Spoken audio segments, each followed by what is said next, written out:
जी, दरअसल प्रधानमंत्री ने जिस जीएसटी रिफॉर्म की बात की है, उसमें जो प्रस्ताव है उसके मुताबिक जीएसटी के जो 4 अलग-अलग स्लैब हैं, उसको घटा करके सिर्फ 2 स्लैब किया जाएगा, 5% और 18%, यानी 12% का स्लैब, 28% का स्लैब बिल्कुल खत्म हो जाएगा। ये अपने आप में बहुत बड़ी बात होगी।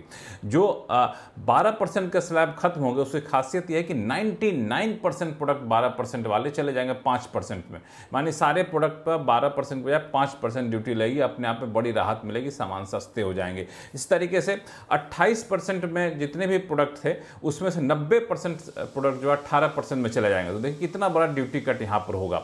अगर हम प्रोडक्ट के हिसाब से देखें, जैसे फूड, मेडिसिन, एजुकेशन जैसे सामान थे जिस पर पहले 5% ड्यूटी लगती थी, उसमें अधिकांश पर कोई ड्यूटी लगेगी ही नहीं, या चुनिंदे पर लगेगी तो मुश्किल से 5% लगेगी। इंश्योरेंस प्रीमियम जिस पे काफ़ी विवाद उठ रहा था, 12% की बजाय या तो अब जीएसटी नहीं लगेगा तो सिर्फ 5% लगेगा, वो भी चूंकि इनपुट टैक्स क्रेडिट लेना होता है। सीमेंट, उस पर 28% अभी जीएसटी लगती है, वो घट करके 18% हो जाएगी।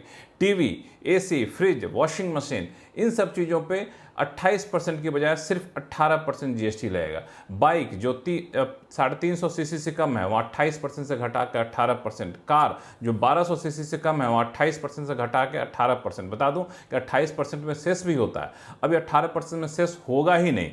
हाइब्रिड जो पैसेंजर कार हैं 28% प्लस सेस लगता था, अब सेस खत्म हो जाएगा, सिर्फ 18% लगेगा जो 1200 सीसी 1500 सीसी की है। जो लग्जरी गाड़ियां हैं वहां पे थोड़ा सा ये है कि 28% प्लस सेस लगता था, अब मोटा मोटी 40% लगेगा, सेस छोड़ करके, सेस लगेगा नहीं। ऑनलाइन गेमिंग एक बड़ा विवादास्पद मामला था, 28% की बजाय वहां 40% ड्यूटी लगेगी। 40% जो स्लैब है ना, वो दरअसल 5-7 आइटम के लिए, जो सिर्फ सिन गुड्स या बहुत ही ऐसे आइटम जिस पर लगने हैं, जैसे तंबाकू, गुटखा, सिगरेट, उस पर 40% लगेगा, सेस नहीं लगेगा। अभी 28% प्लस सेस लगा करता था। तो ये सारी चीज़ें, ज्वेलरी में कोई बदलाव नहीं किया गया, उस पर 3% की जगह 3% टैक्स लगता रहेगा।